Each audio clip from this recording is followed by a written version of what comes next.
عليه وسلم يقول إن موسى سأل ربا হযরত মুগীরা ইবনে শুবা বলেন রাসূল করিম সাল্লাল্লাহু আলাইহি সাল্লাম ইরশাদ করেছেন নিশ্চয় মুসা আলাইহিস সালাম তার আল্লাহকে প্রশ্ন করতেছেন, তার রবকে প্রশ্ন করেছেন। মুসার সাথে আল্লাহর সাথে কথা হইতো কি হইতো না আমরা জানি। মুসা আলাইহিস সালাতু ওয়াস সালাম তার রবকে আল্লাহ রাব্বুল আলামিনকে প্রশ্ন করলেন, আয় রব্বি আইয়া আহলিল জান্নাতি আদনা মানজিলাতান, ইয়া রাব্বাল আলামিন, রব্বুল আলামিন আপনার কাছে জানতে চাই জান্নাতের মধ্যে সবচাইতে নিম্ন স্তরের জান্নাত কে পাবে? জান্নাতের মধ্য থেকে যার জান্নাতের মর্যাদা সবচাইতে কম হবে, নিয়ামতের সংখ্যা কম হবে, এরকম একজন জান্নাতি লোকের আলোচনা আমি আপনার কাছে জানতে চাই। আল্লাহ রাব্বুল আলামিন মুসা আলাইহিস সালামকে বলতেছেন, রাজুলুন ইয়াতি বাদা মা ইয়াদখুলু আলাল জান্নাহ জান্নাতি আল জান্নাহ,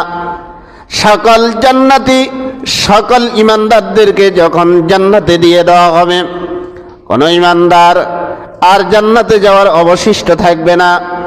এমন একটা লোক লক্ষ লক্ষ নয় ট্রিলিয়ন বছর জাহান্নামের ভিতরে জ্বলতে থাকবে, আগুনের আযাব আর শাস্তি তার কিসমতে থাকবে।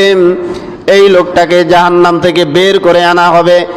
ইয়াতি বাদামা ইয়াদখুলু আলাল জান্নাতি জান্নাতা, তাকে জাহান্নাম থেকে বের করে আনা হবে।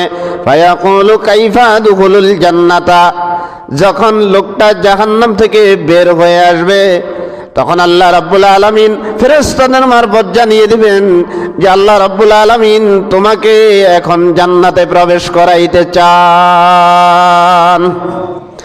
কাইফা আদখুলুল জান্নাতা, লোকটা জাহান্নামী লোকটা যখন জাহান্নাম থেকে বের হয়ে আল্লাহ রাব্বুল আলামিনের এই ঘোষণা শুনবে তখন বলবে আমি এত বড় গুনাহগার, আল্লাহ পাক আমাকে জাহান্নাম থেকে বের করেছে, এটাও তো সবচাইতে আমার প্রতি আল্লাহ রাব্বুল আলামিনের বড় ইহসান আর দয়া, এরপরেও আমি কিভাবে জান্নাতে যেতে পারি? এরপরে লোকটা আবার বলবে ইয়া রাব্বাল আলামিন ওয়াকাদ নাযালু মানাজিলাহুম, আপনি তো যাদেরকে জান্নাত দেওয়ার কথা তাদেরকে জান্নাত